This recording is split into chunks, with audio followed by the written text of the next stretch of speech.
El olor llegaba antes que cualquier otra cosa. Antes de los pasos sobre el linóleo agrietado, antes del zumbido intermitente de los tubos fluorescentes que parpadeaban en los pasillos del ala norte como si el edificio mismo tuviera algún tipo de arritmia, antes incluso de que los ojos se adaptaran a la penumbra perpetua que caracterizaba al Hospital General de Actopan en cualquier hora del día o de la noche. Era un olor compuesto, construido por capas superpuestas que ninguna cantidad de ventilación lograba disolver del todo. Desinfectante de pino industrial. Ese desinfectante verde y espeso que venía en galones de plástico amarillo y que las señoras de limpieza aplicaban cada mañana con trapeadores de algodón gris. Humedad de paredes que llevaban décadas absorbiendo el sudor colectivo de los enfermos. El vapor de las cocinas. El aliento de los familiares que esperaban sentados en los pasillos, con esa resignación específica de quien ha aprendido que esperar es la única forma de participar en el proceso de curación de alguien que uno ama. El metal frío y ligeramente oxidado de las camas articuladas, de los soportes para sueros, de los rieles de las cortinas que dividían los cuartos compartidos. Y algo más. Algo difícil de nombrar con precisión. Algo orgánico y antiguo que parecía emanar de las paredes mismas, como si el edificio hubiera acumulado durante décadas un residuo de todo el dolor que había transitado por sus habitaciones y que ahora formaba parte de su composición química, invisible pero persistente, como la memoria de un trauma que el cuerpo guarda mucho después de que la mente ha intentado olvidarlo. Rosario Telles llevaba 11 años respirando ese olor cada vez que cruzaba las puertas de aluminio doblado de la entrada principal del Hospital General de Actopan, y todavía, en ciertos turnos nocturnos, cuando el hospital se vaciaba de visitas y el bullicio diurno se retiraba como una marea dejando expuesto el suelo verdadero del lugar, ese olor le producía un malestar que ella misma, con toda su experiencia clínica, no sabía del todo cómo explicar. No era náusea. No era exactamente incomodidad. Era algo más parecido a un aviso que el cuerpo daba antes de que la mente entendiera qué era lo que había que temer. Actopan en 1987 era una ciudad que vivía suspendida entre dos tiempos que no terminaban de reconciliarse. Por un lado, el progreso que prometían los carteles del PRI, pegados en las paredes del mercado municipal, en los postes de luz, en las fachadas de los edificios de gobierno, cifras de inversión pública, kilómetros de carretera pavimentada, nuevas aulas construidas en las escuelas primarias del municipio, estadísticas de cobertura médica que nadie había verificado pero que se repetían con la confianza de quien sabe que la repetición es suficiente para que algo comience a parecerse a la verdad. Por el otro lado, la realidad cotidiana e inapelable de un municipio donde el agua potable llegaba con horario, 2 horas en la mañana, 2 horas en la tarde, si uno tenía suerte, donde la única ambulancia del hospital llevaba 3 meses con el motor descompuesto esperando una refacción que según el encargado de mantenimiento estaba en camino desde Pachuca desde octubre del año anterior, y donde los médicos del turno nocturno a veces sencillamente no aparecían a trabajar, y nadie en la dirección del hospital preguntaba por qué ni pedía cuentas a nadie.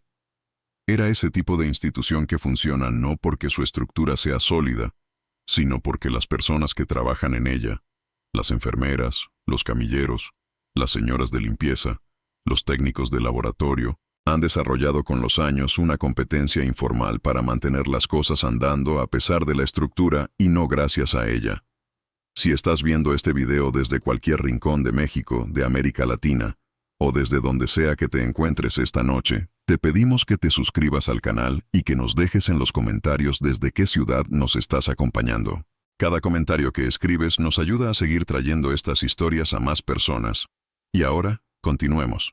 El hospital era un edificio construido en los años 50, cuando el gobierno federal tenía la costumbre de levantar en los municipios medianos ciertos edificios funcionales y sin ornamento que servían simultáneamente como infraestructura real y como demostración simbólica de la presencia del Estado en territorios que antes habían sido terreno exclusivo de la iglesia o de los caciques locales.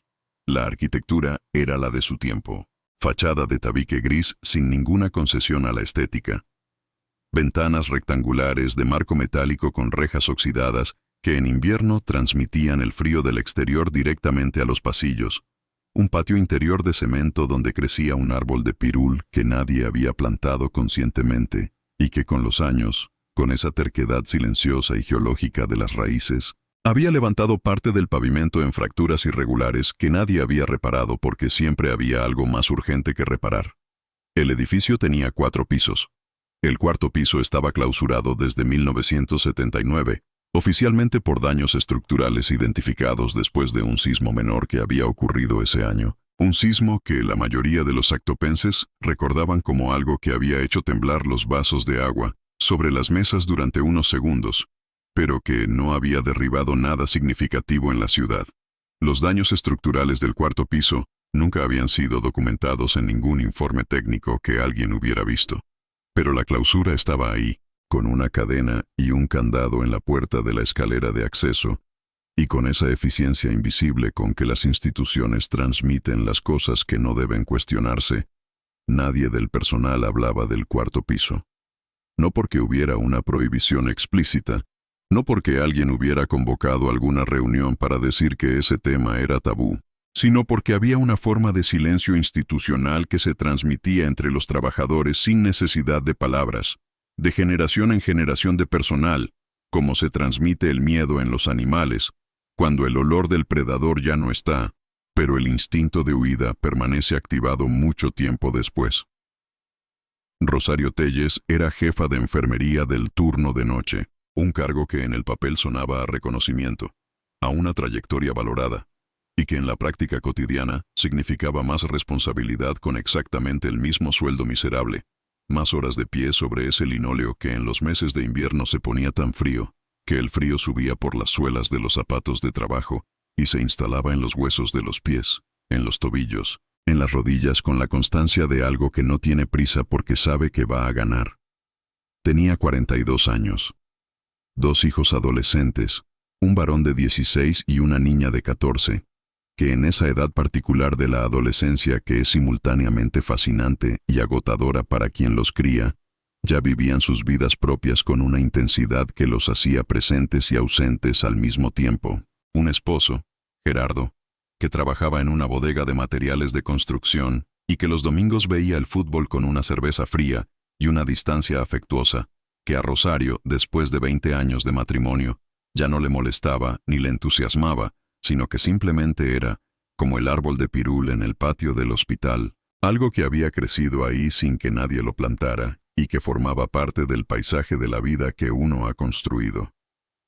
Era una mujer práctica, con esa practicidad específica que forjan los años de trabajar con el cuerpo humano, en sus momentos más vulnerables, más expuestos, más despojados de las capas de decoro y narrativa que las personas construyen alrededor de sí mismas en la vida diurna y pública.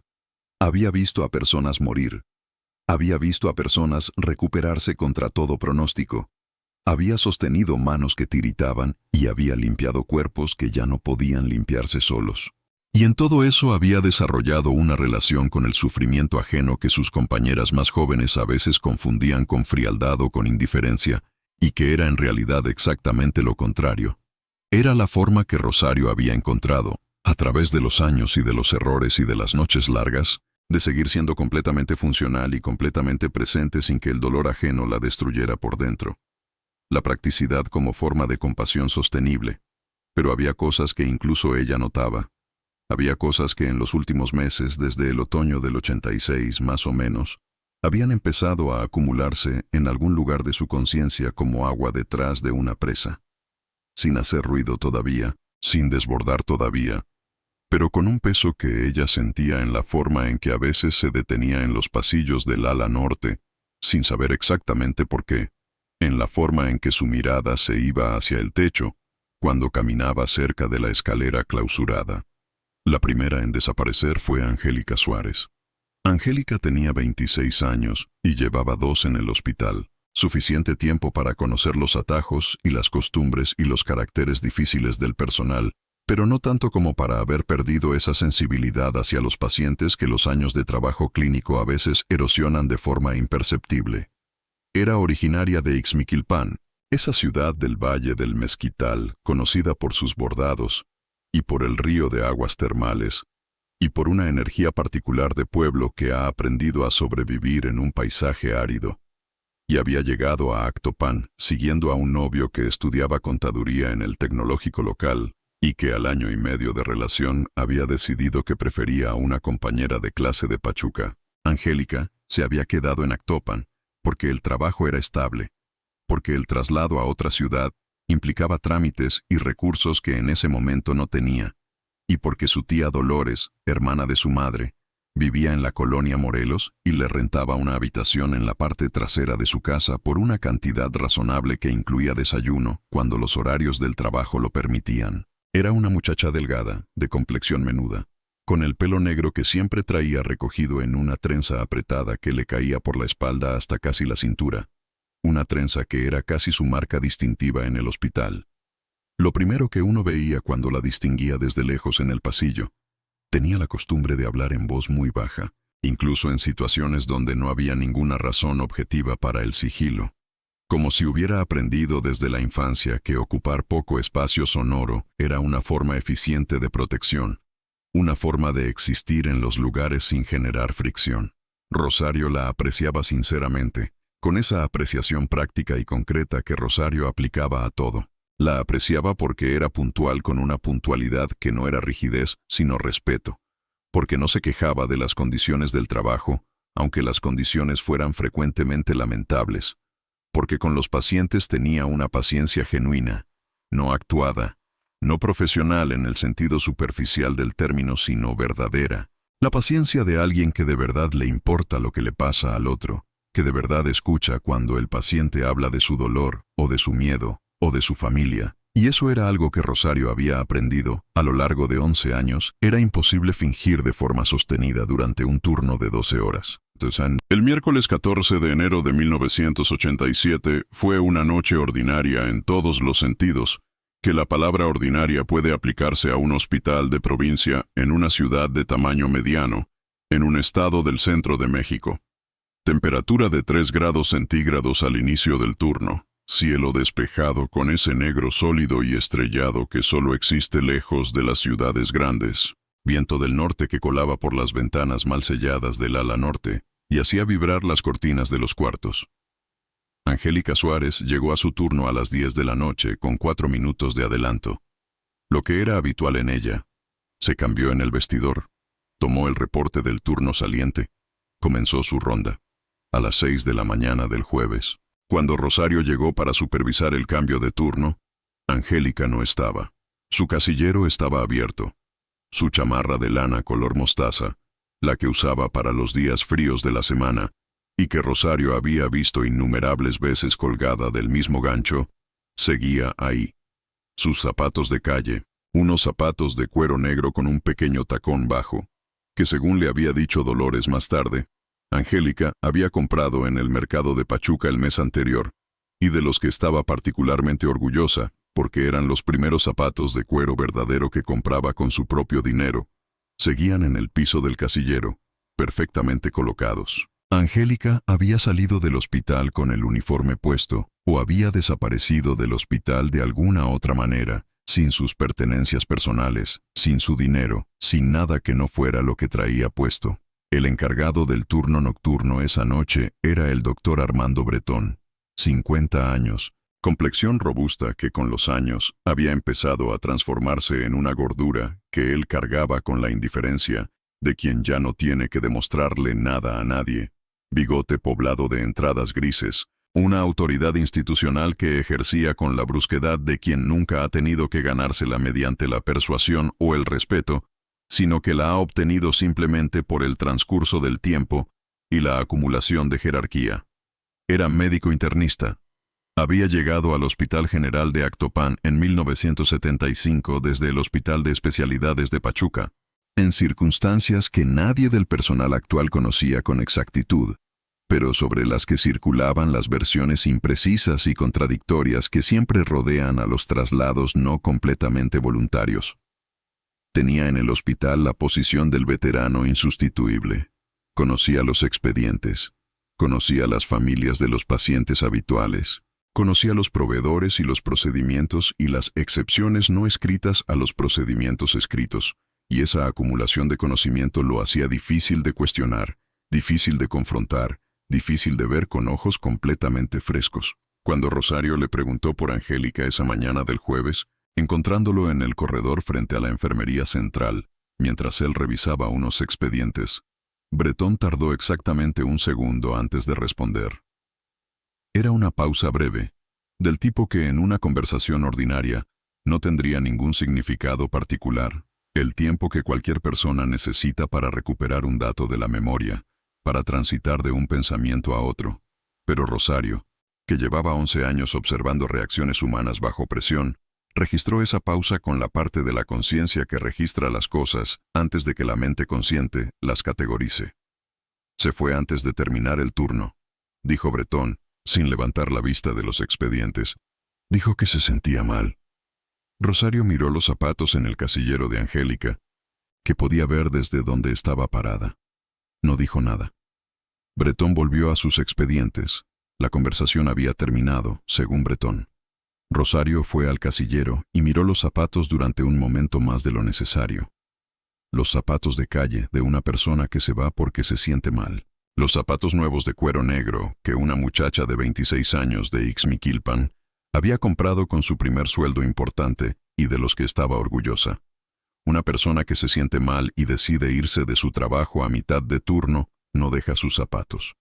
Una persona que camina a su casa en invierno con el uniforme de hospital y los pies en calcetines no existe. Era un detalle pequeño, concreto, incontrovertible. Esa noche Rosario llamó a la tía Dolores desde el teléfono de su casa. La tía Dolores dijo que Angélica no había llegado. No el miércoles por la noche, no el jueves, no en ningún momento desde que se había ido a trabajar el martes en la tarde. La voz de Dolores tenía esa textura específica del miedo que todavía no se ha convertido en certeza, esa zona intermedia donde uno todavía se aferra a las explicaciones razonables, porque la alternativa es demasiado pesada para ser sostenida sin más información. Rosario la escuchó. Le dijo que al día siguiente haría algunas preguntas en el hospital. No le dijo lo de los zapatos. No todavía. Durante los primeros días, la desaparición de Angélica Suárez fue tratada administrativamente como un asunto de orden privado que no involucraba responsabilidad institucional de ningún tipo.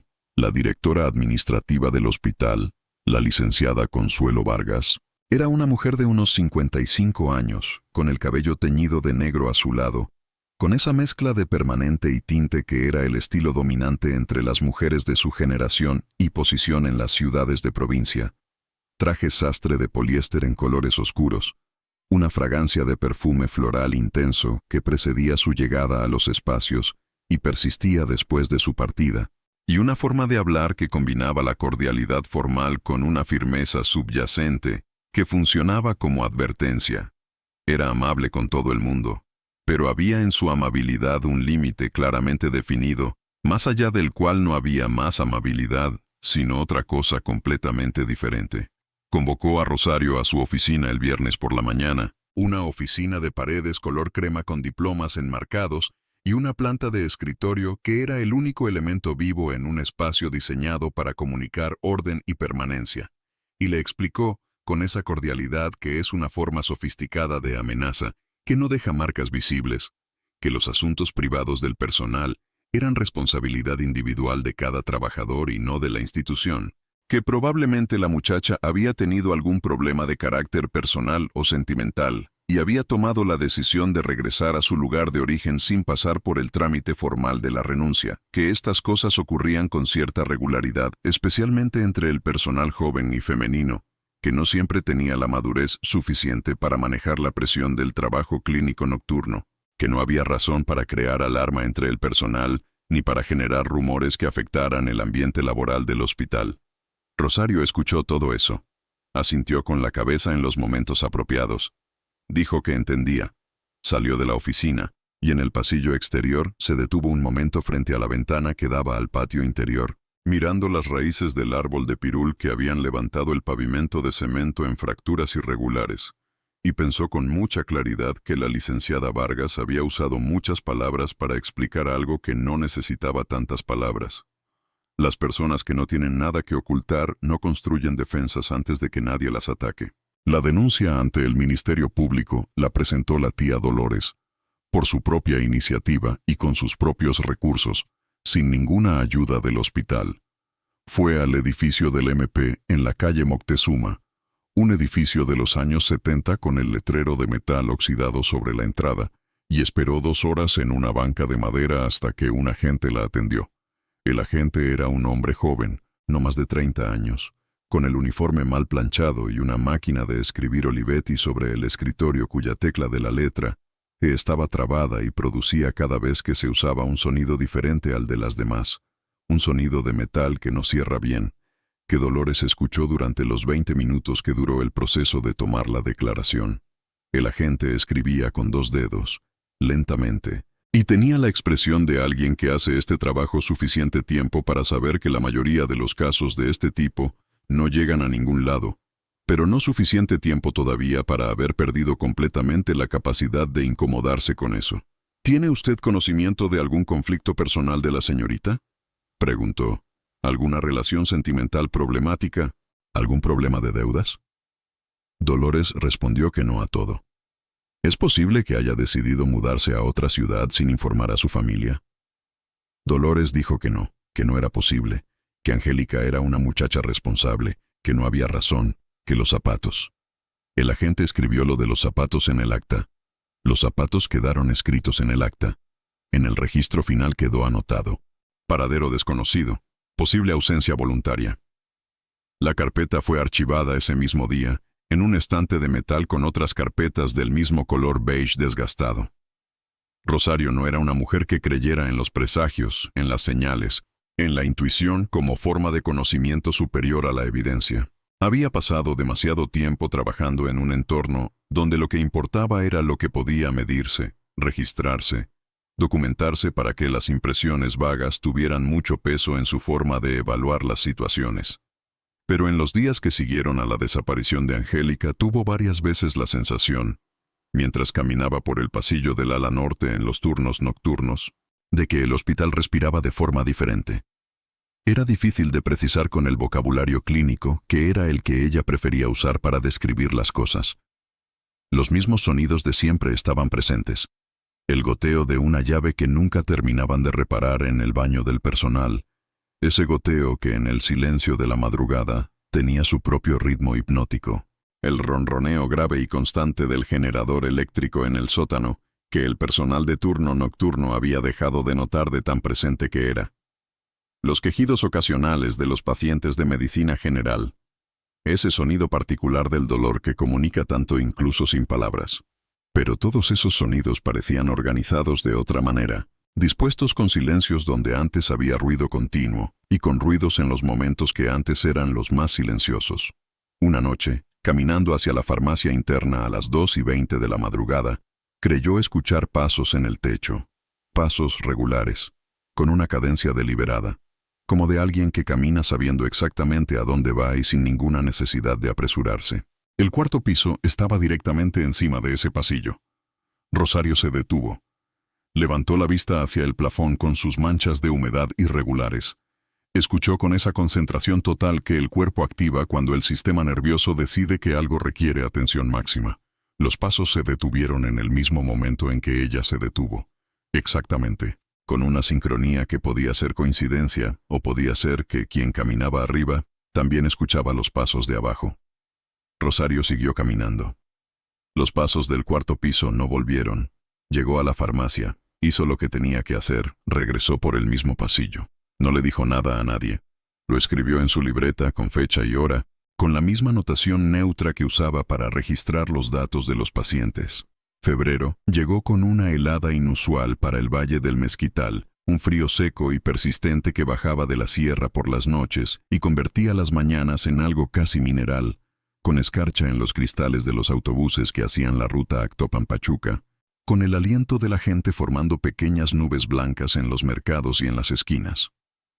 El sistema de calefacción del hospital, instalado en los años 60 y nunca reemplazado, era un entramado de tuberías de vapor que producía un calor tan irregular como impredecible, sofocante y casi irrespirable en ciertos cuartos del ala sur, donde las tuberías corrían cerca de la pared y liberaban calor con una generosidad que no había sido planificada. Completamente ausente en el ala norte, que era la más antigua del edificio, donde las tuberías habían sido parcheadas tantas veces que el vapor se perdía en las conexiones antes de llegar a los radiadores.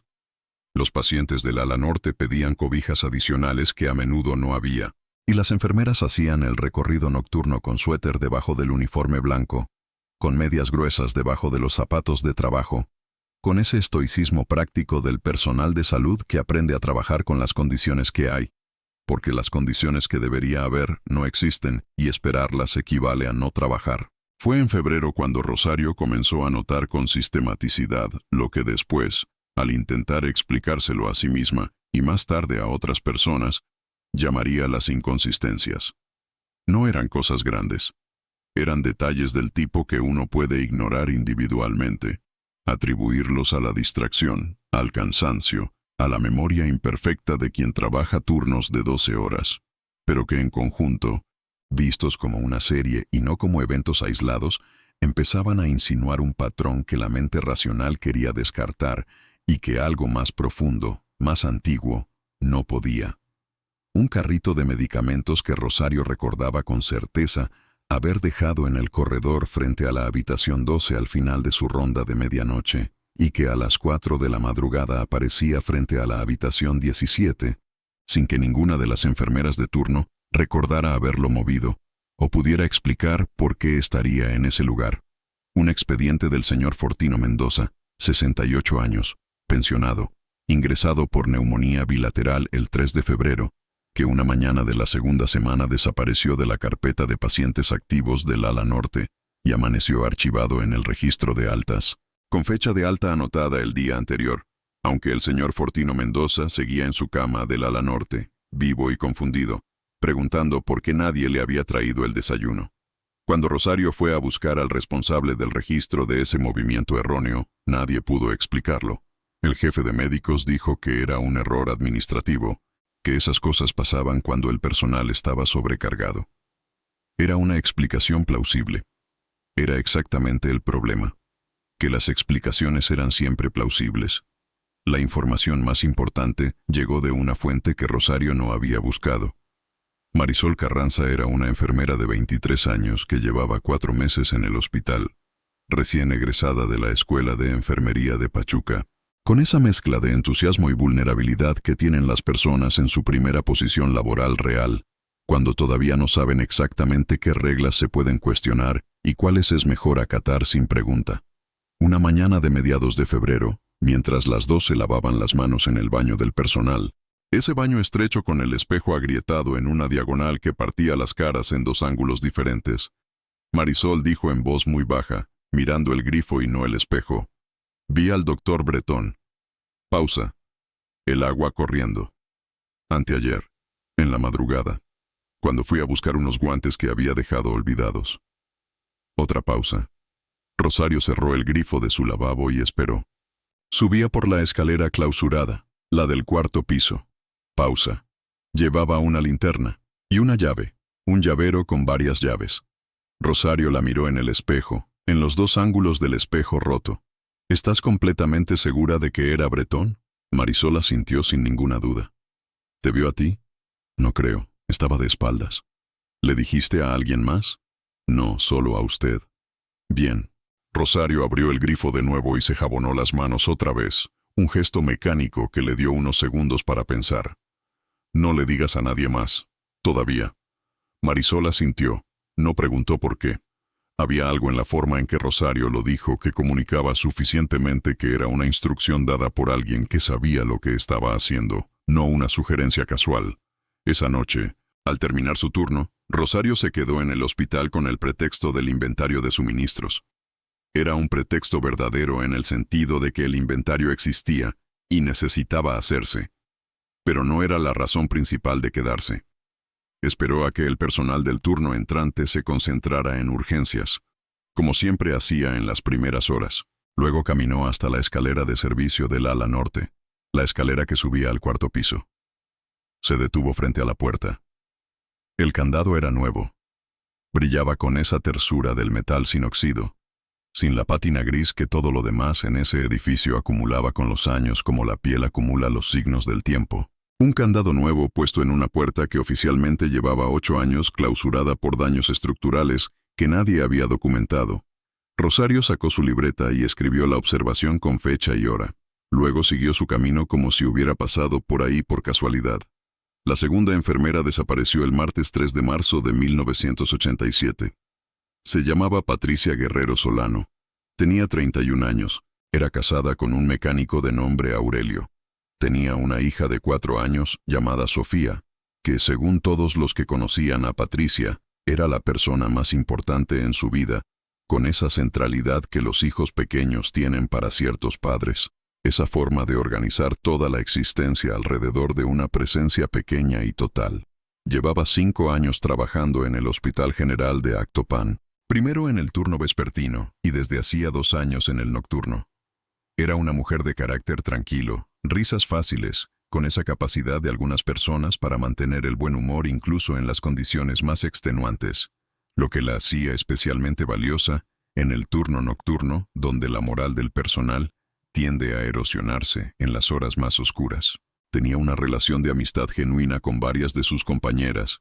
Era puntual, era responsable. No tenía deudas conocidas ni conflictos familiares que sus compañeras supieran. Era, en síntesis, exactamente el tipo de perfil que no corresponde a alguien que abandona su trabajo, su esposo y su hija de 4 años en medio de la noche sin decirle nada a nadie. El martes por la noche Patricia llegó al hospital a su hora habitual. Fue vista por varias compañeras durante el turno. A las 2 de la madrugada, según el registro de ronda, había completado su segunda revisión de pacientes del ala sur. Después de esa hora, nadie la vio. Cuando su esposo Aurelio llegó al hospital el miércoles en la mañana porque Patricia no había llegado a casa y no había respondido mensajes que él le había dejado con vecinos, la administración del hospital tardó 3 horas en hablar con él, y cuando lo hicieron fue para decirle, a través de un empleado administrativo joven que leía de un papel como si estuviera recitando algo que le habían dictado, que la señora Patricia Guerrero había solicitado una licencia temporal por motivos personales y que el hospital lamentaba cualquier confusión.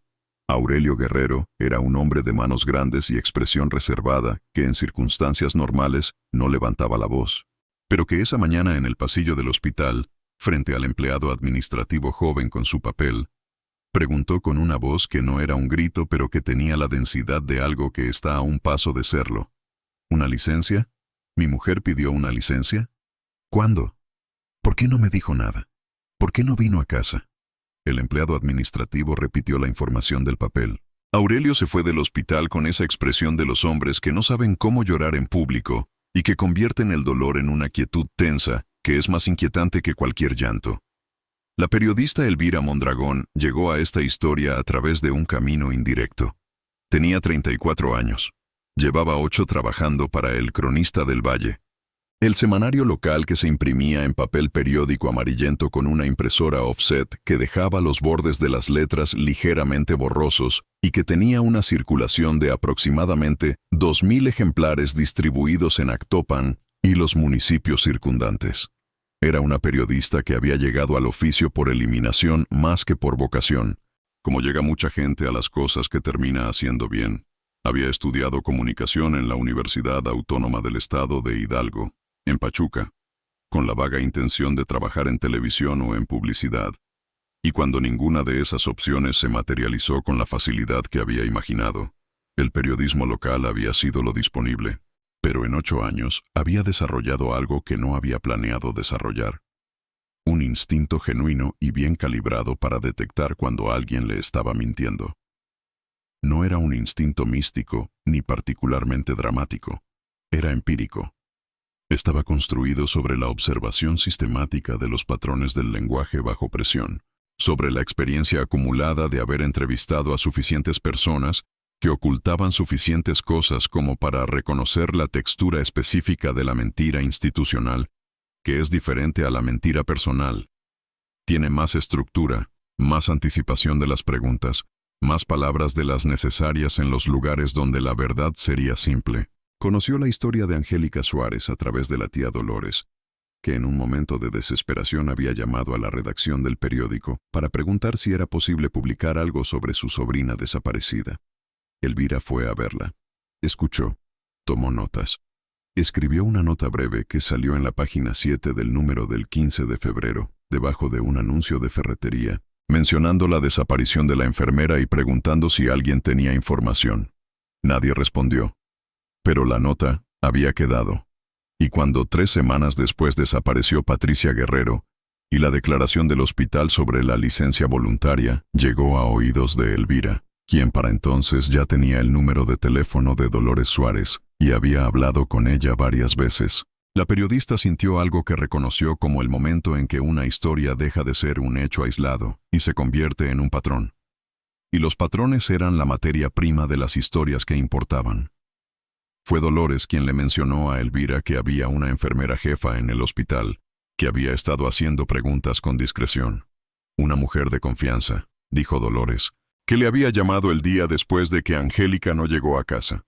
Una mujer que preguntaba cosas y no contaba lo que sabía antes de entender a quién se lo contaba. Elvira dejó un mensaje en el hospital pidiendo que le devolvieran la llamada. Rosario la llamó desde una caseta pública. Ese detalle le dijo a Elvira todo lo que necesitaba saber sobre el nivel de precaución que esta historia requería. Se reunieron en una cafetería a 3 cuadras del mercado municipal, un lugar sin nombre en el letrero de la entrada, conocido localmente simplemente como el Café de Don Lupe, con manteles de plástico cuadriculado en rojo y blanco y olor a canela mezclado con grasa de la parrilla que nunca se apagaba del todo. Era una mañana de jueves a media mañana, con el lugar relativamente vacío excepto por un par de señores con sombreros que leían el periódico en la mesa del fondo. Rosario llegó con su bolsa de cuero café y ropa civil, sin el uniforme blanco, y durante los primeros 5 minutos de la reunión, habló de cosas completamente intrascendentes con la naturalidad de quien está siendo observado y quiere que la observación no revele nada. Elvira lo entendió y esperó. Pidió un café de olla. Rosario pidió lo mismo. No sé todavía con exactitud qué está pasando, dijo Rosario finalmente, poniendo la taza entre sus manos como si necesitara ese calor físico para comenzar. Pero hay cosas que no encajan. Y todas las cosas que no encajan tienen que ver con el ala norte y con el 4º piso. Elvira puso su libreta sobre la mesa. Rosario miró la libreta. Luego sacó la suya del bolso y la puso junto a la de Elvira. Las 2 libretas, del mismo tamaño aproximado, con el mismo tipo de desgaste en las esquinas que produce el uso cotidiano. Antes de que me cuente nada, dijo Rosario, necesito saber para qué va a usar lo que le diga. Una nota de 7 líneas en la página 7 no le sirve a nadie. Lo sé, dijo Elvira. Estoy trabajando en algo más grande, pero para eso necesito más de lo que tengo. ¿Qué tiene ahora? La tía de Angélica, el esposo de Patricia.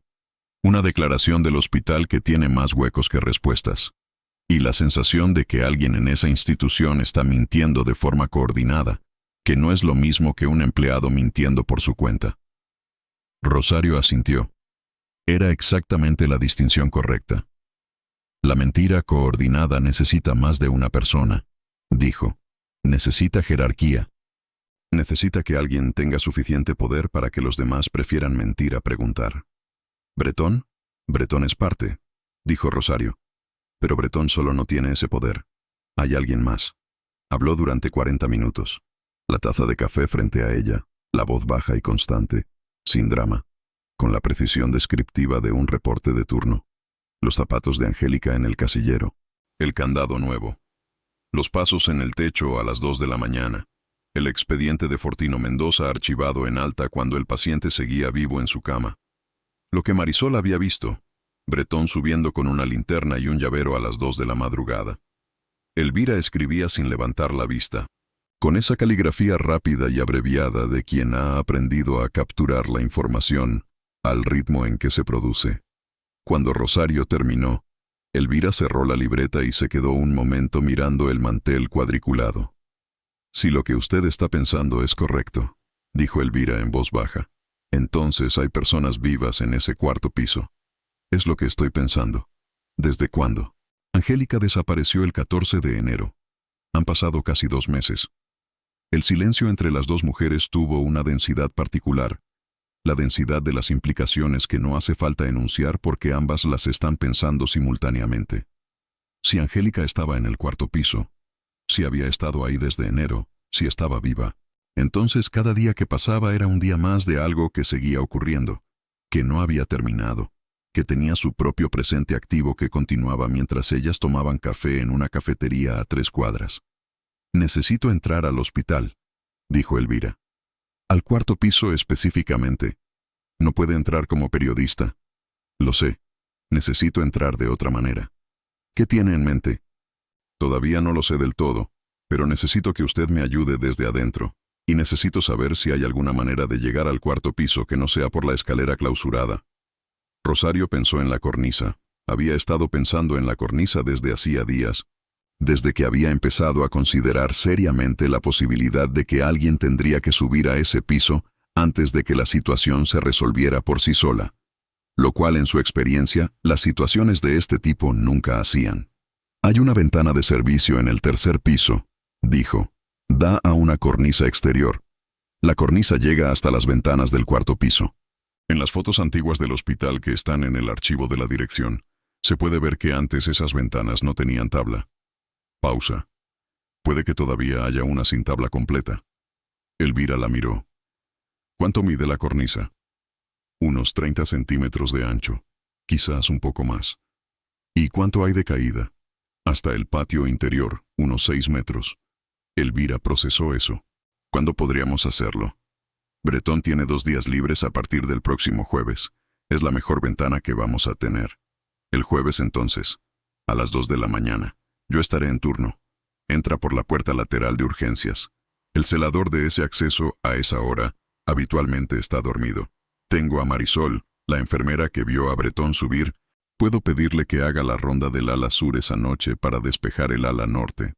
¿Confía en Marisol? Confío en que tiene miedo suficiente para hacer lo que le digo y no hacer lo que no le digo. Elvira asintió. Afuera de la cafetería, la calle de Actopan seguía con su vida ordinaria de mañana de jueves en una ciudad de provincia. El camión de la basura con su sonido de metal oxidado, 2 mujeres con bolsas del mercado discutiendo sobre algo relacionado con un familiar. Un perro amarillo durmiendo en el umbral de una ferretería. La distancia entre esa normalidad y lo que las 2 mujeres estaban planeando mientras tomaban café de olla era la distancia que existe entre la superficie visible de las cosas y lo que ocurre en los niveles que no se ven. Los días que separaban ese jueves de la reunión en la cafetería fueron los más lentos y los más tensos que Rosario recordaba en su carrera. Cada turno nocturno en el hospital tenía ahora una doble capa.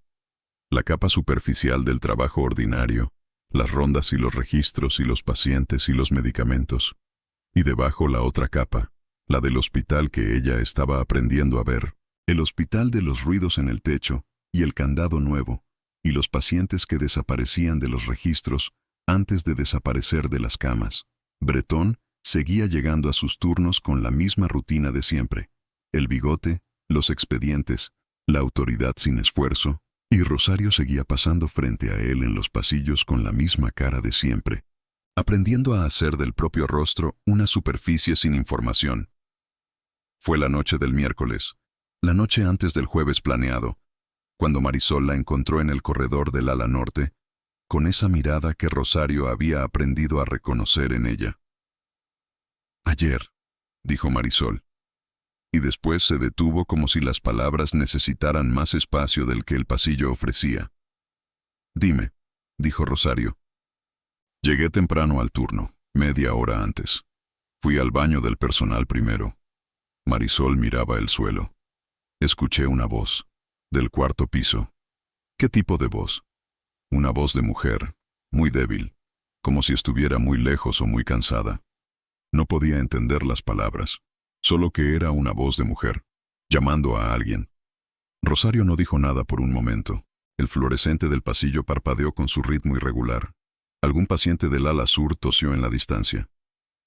¿A qué hora fue? Como las 8:30 de la noche. ¿Había alguien más en el edificio que pudiera haberlo escuchado? No creo. El pasillo estaba vacío. Bien.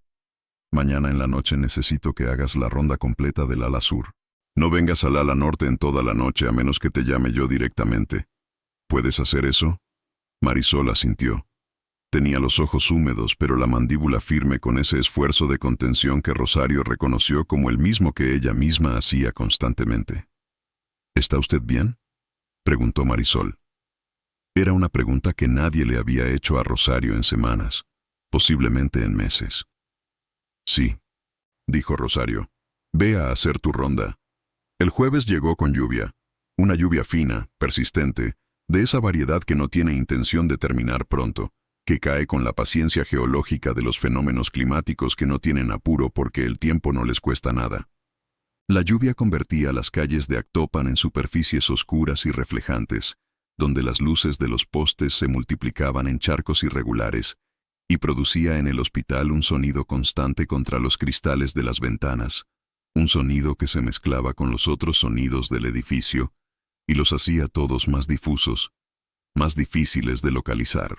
Rosario llegó al hospital a las 9:45, como siempre. Tomó el reporte del turno saliente. Revisó el estado de los pacientes del ala norte. Envió a Marisol al ala sur con instrucciones explícitas.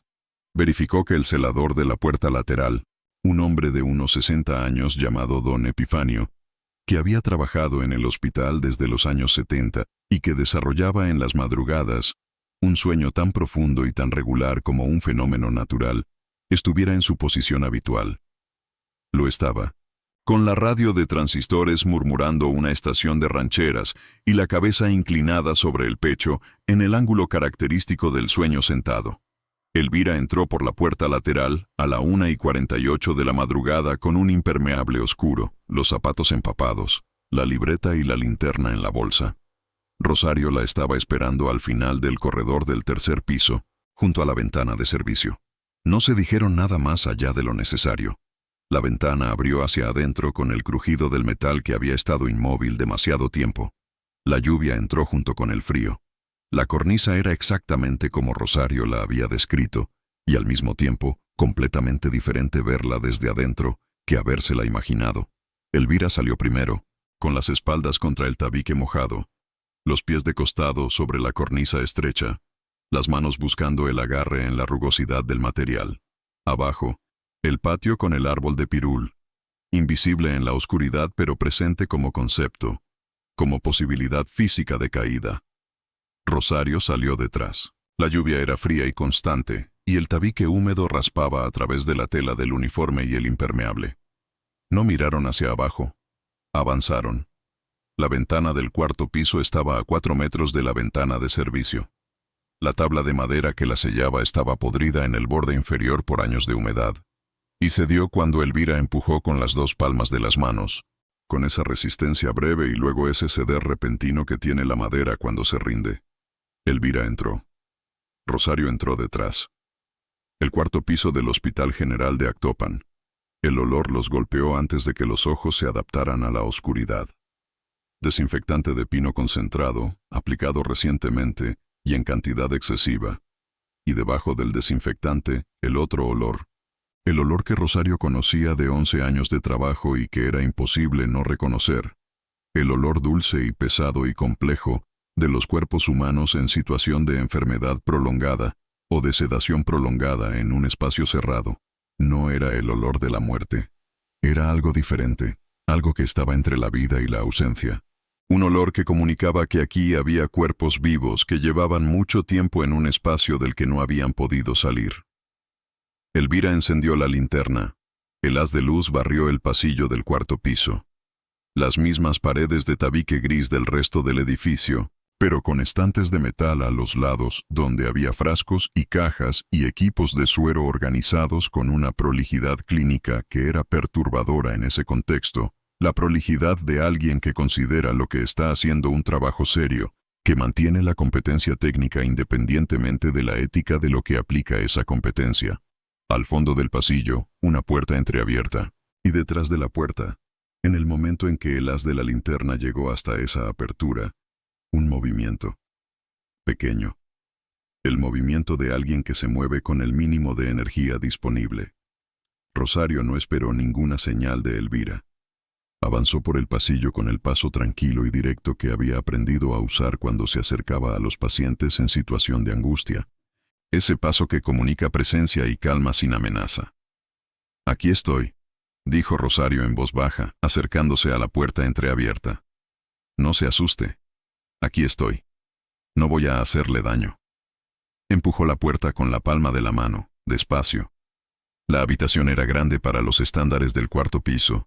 Probablemente había sido una sala de procedimientos antes de la clausura. Tenía 4 camas metálicas, del mismo modelo que las del resto del hospital, con los soportes para sueros instalados y los sueros corriendo, las bolsas de solución colgadas a distintas alturas según el estado de cada paciente. Un foco solitario conectado a un cable improvisado que bajaba desde el plafón y terminaba en un socket colgante iluminaba el cuarto con una luz amarilla y pareja que no alcanzaba los rincones. En las camas había 3 mujeres. Rosario hizo lo que había aprendido a hacer en 11 años de trabajo con personas en situación de vulnerabilidad extrema. Antes de mirar los sueros, antes de evaluar el estado clínico, antes de hacer ninguna pregunta, caminó hasta la primera cama y puso la mano sobre el brazo de la mujer que estaba en ella. Un contacto simple, directo, que comunicaba una sola cosa. Hay alguien aquí que sabe que tú existes. La mujer en la primera cama era desconocida para Rosario. Tenía unos 40 años, el pelo oscuro con mechones grises pegados a la frente por el sudor, la piel con esa textura papelosa que produce la deshidratación crónica. Abrió los ojos cuando Rosario la tocó, pero no habló. Los ojos tenían esa mirada de quien ha pasado demasiado tiempo mirando el mismo techo y ha aprendido a esperar sin expectativa. La segunda cama también tenía una mujer desconocida, más joven, quizás 20 y tantos años, con un vendaje en el antebrazo izquierdo que Rosario evaluó de un vistazo, limpio, cambiado recientemente, aplicado con competencia técnica. Lo que sea que Bretón estuviera haciendo aquí arriba, lo hacía con la misma precisión clínica que aplicaba abajo. La tercera cama estaba al fondo, ligeramente apartada de las otras 2, como si esa separación hubiera sido deliberada. Rosario la vio desde la puerta y se detuvo un segundo. El pelo cortado cerca del cráneo, tan diferente a la trenza larga que la había definido durante 2 años de turno nocturno. Pero la complexión, la forma de los hombros, los dedos delgados cruzados sobre el pecho con ese gesto de quien duerme siempre de la misma manera. Angélica Suárez. Rosario llegó a su cama y tomó su mano. La mano estaba fría y delgada, pero la presión que devolvió fue sorprendente. La presión de alguien que ha estado guardando esa fuerza para cuando llegara el momento de usarla. Angélica abrió los ojos. La reconoció de inmediato. Y en su cara ocurrió algo que Rosario guardó en la memoria con la fidelidad con que se guardan las cosas que cambian la comprensión que uno tiene de algo. No fue alivio solamente. No fue alegría. No fue el llanto del rescate como en las películas. Fue algo más quieto y más profundo. Fue la expresión de alguien que ha sostenido sola una cosa demasiado pesada durante demasiado tiempo, y que en el momento en que aparece alguien de confianza, puede por fin empezar, apenas empezar, a considerar la posibilidad de soltarla. Rosario, dijo. La voz era un hilo, rasposa de desuso. Aquí estoy, dijo Rosario, y apretó la mano.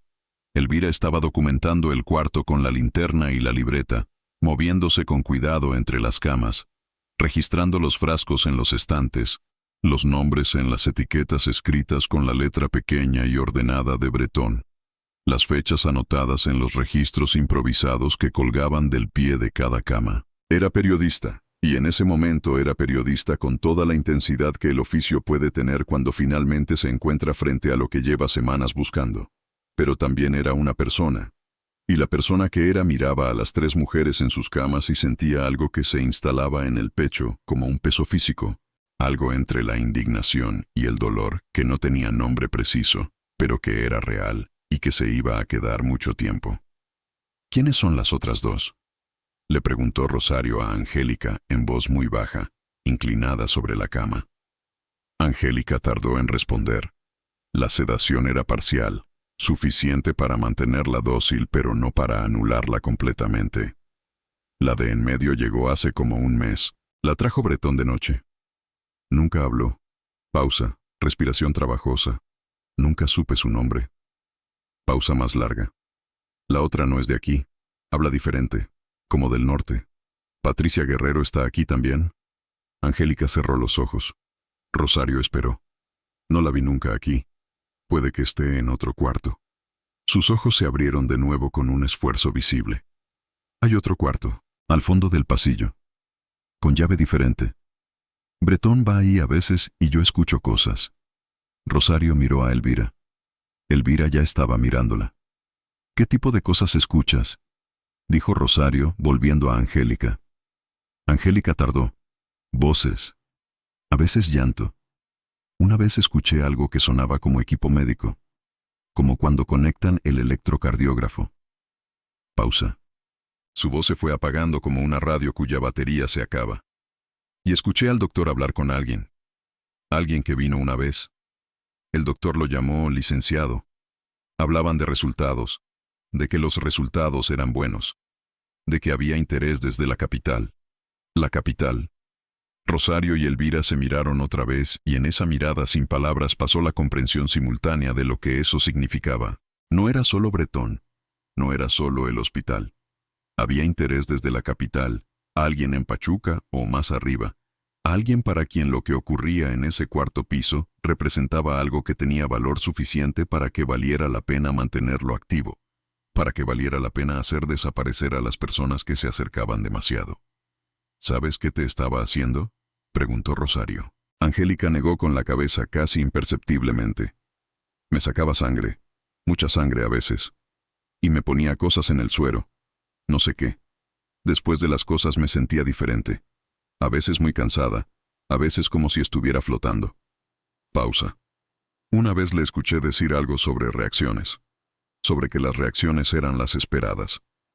Experimentos. La palabra no fue dicha en voz alta por ninguna de las dos mujeres adultas en ese cuarto, pero era la que correspondía a lo que estaban describiendo las palabras de Angélica, y una vez que la mente la formula, ya no puede deshacerla.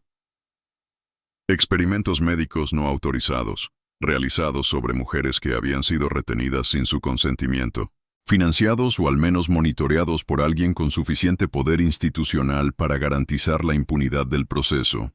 En un cuarto piso clausurado de un hospital de provincia en Hidalgo, en 1987, donde el Ministerio Público archivaba los casos en carpetas beige y donde la única ambulancia llevaba meses con el motor descompuesto.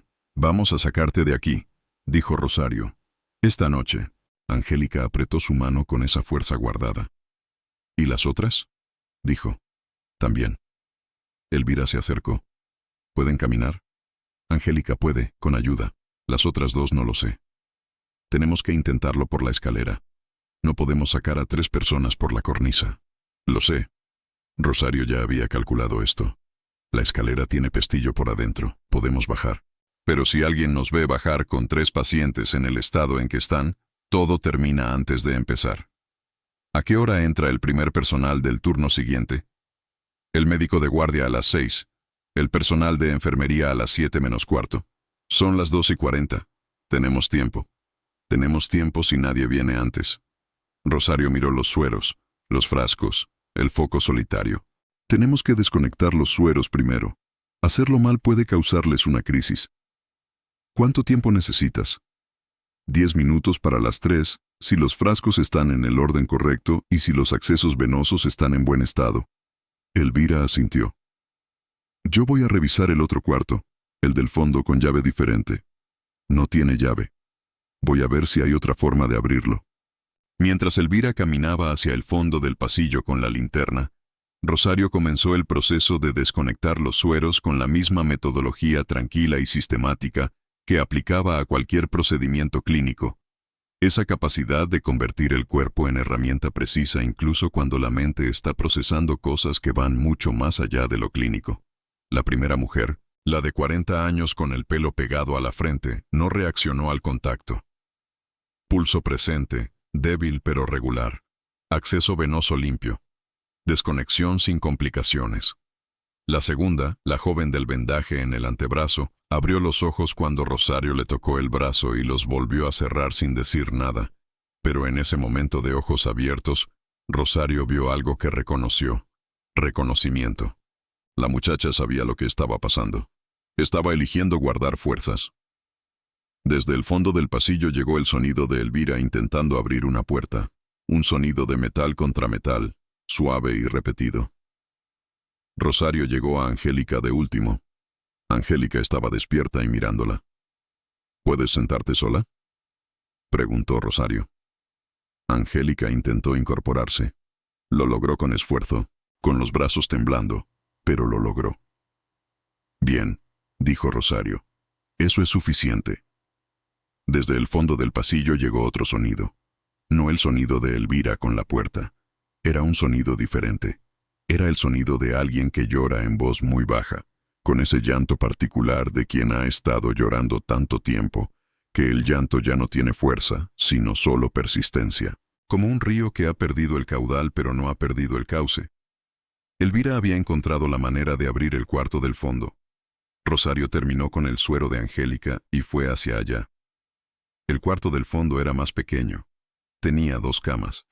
En una de las camas estaba Patricia Guerrero, que llevaba 21 días desaparecida según los registros, que tenía una hija de 4 años llamada Sofía y un esposo de manos grandes que había preguntado con una voz que no era un grito y que era peor que un grito. Patricia estaba consciente. Era la que lloraba.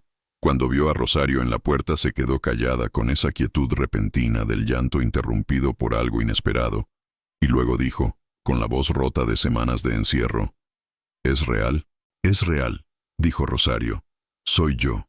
Patricia Guerrero cerró los ojos y el llanto regresó, pero diferente ahora, con otro contenido, con esa calidad distinta del llanto que acompaña al alivio y no solo al dolor. La segunda cama del cuarto del fondo estaba vacía. Tenía las marcas del uso, pero nadie en ella. Rosario no preguntó. Algunas preguntas tenían respuestas que podían esperar a estar fuera del edificio. La decisión que Rosario tomó en los siguientes 2 minutos fue la más rápida y la más definitiva de su vida. Tenían 4 mujeres que sacar del cuarto piso. 2 de ellas podían caminar con ayuda. Las otras 2 eran inciertas. Tenían aproximadamente 3 horas antes de que llegara el primer personal de día. Tenían que bajar por la escalera clausurada, cruzar al menos parte del hospital, y llegar a una salida sin cruzarse con nadie que pudiera detenerlas o alertar a alguien. «Elvira va con Patricia y con Angélica», dijo Rosario. «Yo me quedo con las otras 2 y busco sillas de ruedas. Hay 2 en el almacén del 3er piso. Si alguien te ve, soy la jefa de enfermería en mi turno».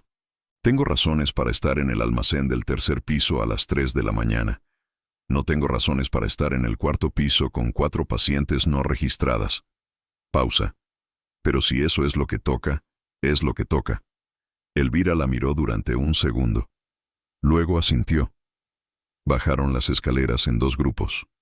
Elvira primero, con Patricia que podía caminar aunque con dificultad, una mano en el pasamanos y la otra en el brazo de Elvira, y Angélica detrás apoyándose en la pared. Los pies descalzos de las 2 mujeres sobre los peldaños de cemento polvoriento de la escalera clausurada. Cada paso una negociación entre la voluntad y el cuerpo debilitado. El sonido de esos pasos en el silencio del hospital cerrado era el sonido más importante que Rosario había escuchado en 11 años de trabajo. Las llevó afuera por la puerta lateral, mientras don Epifanio seguía durmiendo con las rancheras en la radio. La lluvia las recibió en la acera, fría y constante y real. El aire de afuera, que era simplemente el aire de una ciudad de provincia a las 3 de la madrugada, pero que para Angélica y Patricia, después de semanas y semanas de cuarto clausurado, debió haber sido algo completamente diferente a simplemente aire. Rosario regresó adentro. Tardó 40 minutos en bajar a las otras 2 mujeres, usando las sillas de ruedas del almacén del 3er piso, moviéndose por los pasillos con la calma calculada de quien sabe que la velocidad produce ruido y el ruido produce consecuencias. Se cruzó con una sola persona en esos 40 minutos.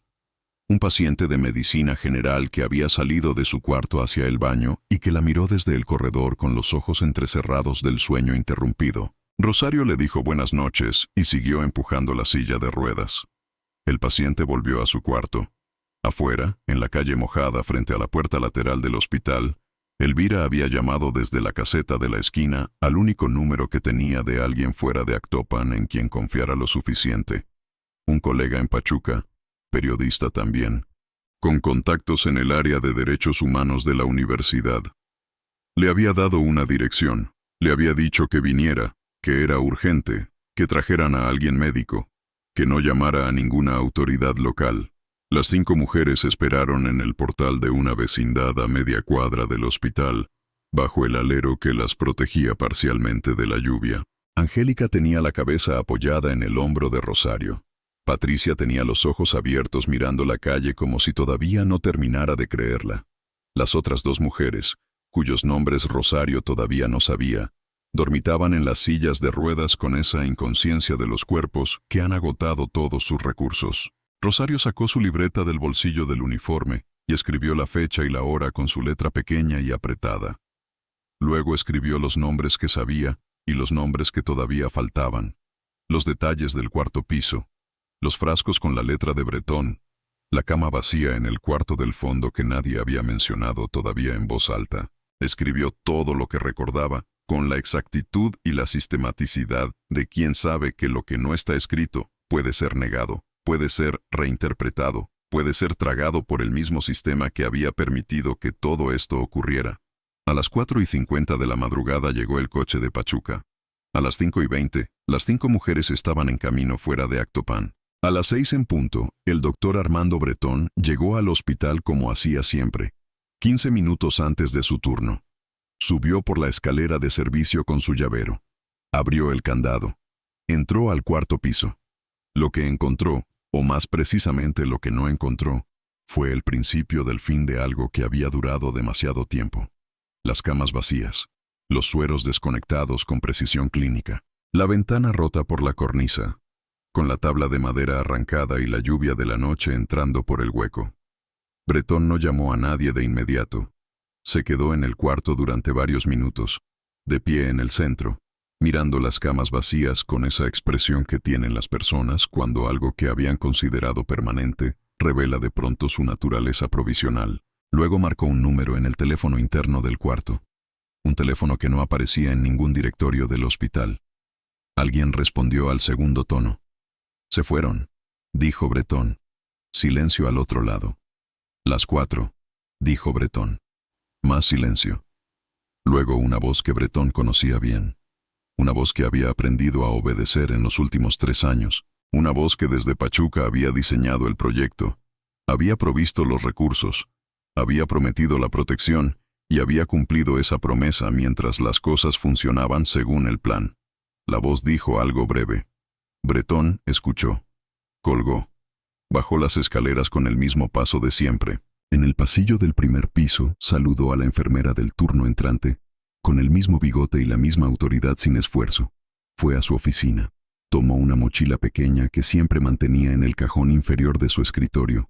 Salió del hospital por la puerta principal, no por la lateral, como si eso hiciera alguna diferencia. Como si el acto de salir por donde siempre se entra pudiera comunicar normalidad. Nunca regresó. La historia que Elvira Mondragón publicó 3 semanas después no salió en la página 7 del Cronista del Valle.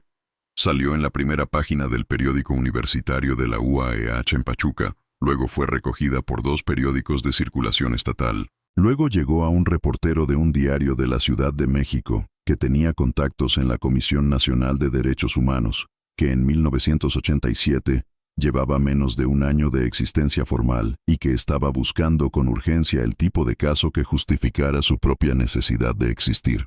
La historia tenía todo: institucionalidad corrompida, víctimas con nombre y apellido, un médico desaparecido, un funcionario de alto nivel en Pachuca, cuyo nombre comenzó a circular en los pasillos de la Secretaría de Salud del Estado, con esa velocidad específica de los nombres que todos quieren pronunciar y nadie quiere ser el primero en escribir. El doctor Armando Bretón fue localizado 6 semanas después en Tampico, en una habitación de hotel de segunda categoría, con el pasaporte en la mano y los boletos de autobús para cruzar a Matamoros y de ahí a Estados Unidos. Fue detenido por 2 agentes del Ministerio Público del Estado, que llegaron al hotel con una orden de aprehensión, que había tardado más de lo que debería en ser firmada, pero que finalmente había sido firmada, porque había un punto en el que la acumulación de evidencia documentada se vuelve demasiado pública para ser ignorada, sin que eso también se vuelva parte de la historia. El licenciado al que Bretón llamaba desde el teléfono sin directorio del cuarto piso era el subdirector de Servicios de Salud del estado de Hidalgo.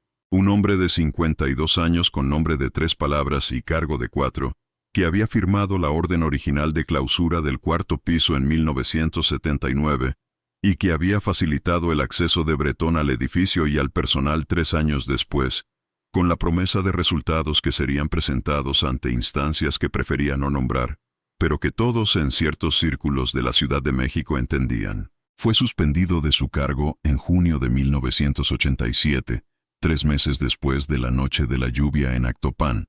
El proceso legal contra él duraría 4 años y terminaría con una sentencia reducida que su abogado negoció en términos que nunca fueron completamente públicos. Ese era el tipo de impunidad que en 1987 en México no era la excepción, sino el marco dentro del cual tenían que ocurrir las cosas para que ocurrieran en absoluto.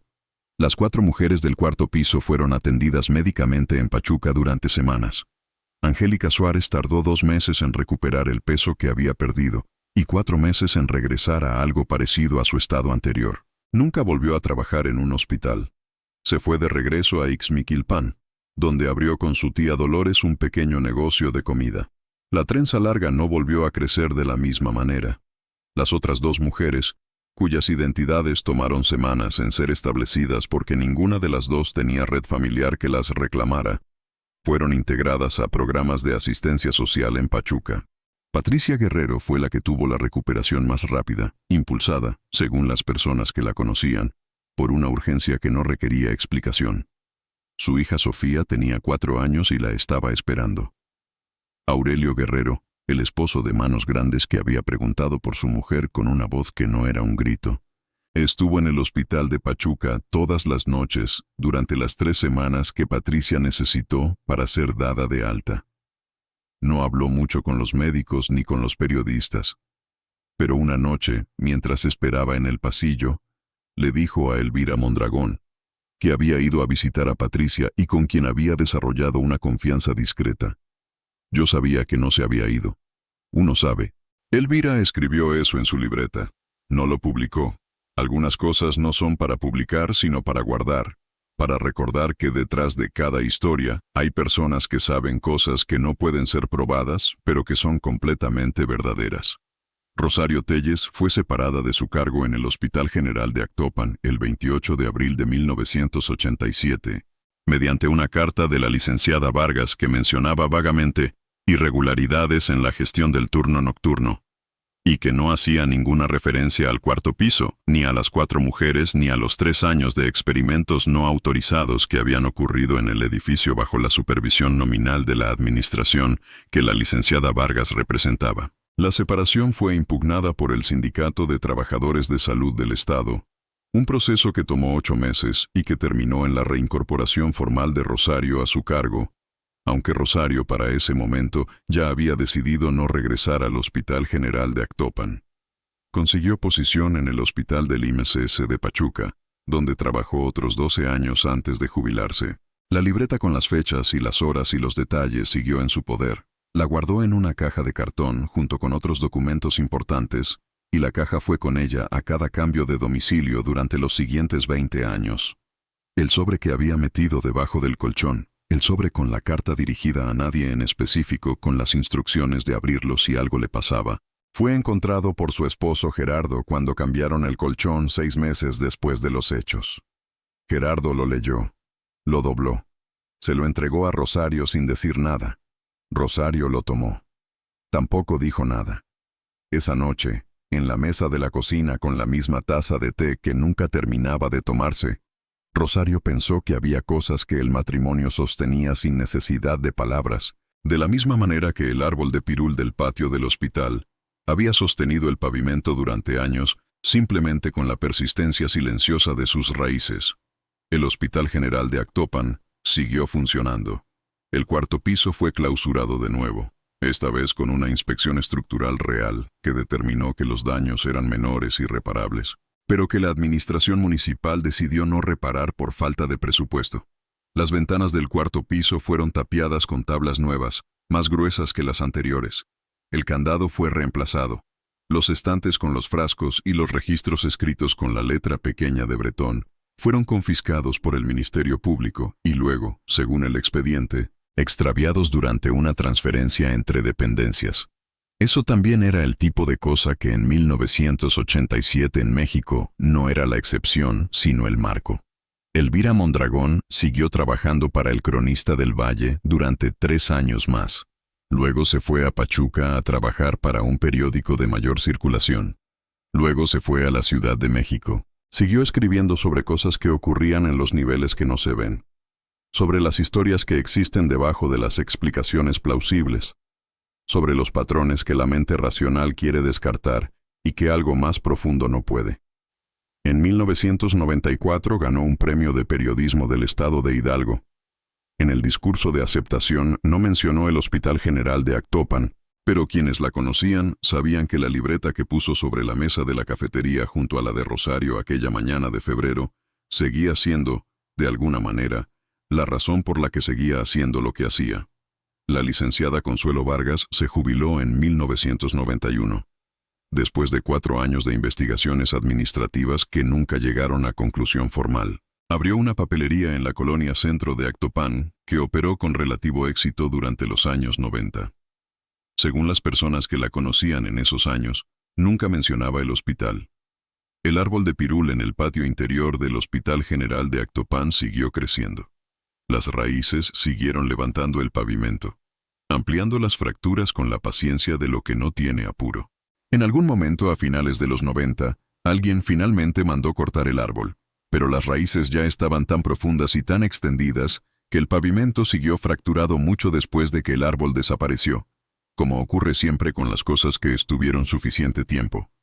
Dejan la forma de su presencia en los lugares que ocuparon, incluso cuando ya no están, incluso cuando alguien ha decidido que es mejor que no estén. Esa noche de lluvia en marzo de 1987 en Actopan, Hidalgo, 4 mujeres salieron de un cuarto piso clausurado por una escalera que no debía poder abrirse desde adentro y cruzaron un hospital dormido hasta llegar al aire frío de la calle. No fue un rescate espectacular. No hubo sirenas ni enfrentamientos, ni el tipo de conclusión que las películas enseñan a esperar. Fue algo mucho más parecido a la realidad. 2 mujeres que pusieron su libreta sobre una mesa, que cruzaron una cornisa de 30 centímetros bajo la lluvia, que tomaron decisiones irreversibles en habitaciones oscuras y que empujaron sillas de ruedas por los pasillos de un hospital de madrugada, con la misma calma con que se hace lo que tiene que hacerse cuando no hay nadie más que lo haga. El olor del Hospital General de Actopan, el desinfectante de pino, la humedad, el metal oxidado, y esa otra cosa difícil de nombrar, siguió siendo el mismo durante muchos años después. Pero Rosario Tellez, que había respirado ese olor durante 11 años sin poder explicar completamente el malestar que le producía, supo después de esa noche que era exactamente lo que el olfato había estado intentando decirle todo ese tiempo. Era el olor de las cosas que se guardan en los lugares donde nadie mira. Era el olor de lo que existe detrás de las explicaciones plausibles. Era, al final, el olor de todo lo que un edificio sabe y no puede decir, acumulado en sus paredes durante décadas, esperando que alguien llegara con una libreta y la suficiente disposición para no apartar la mirada.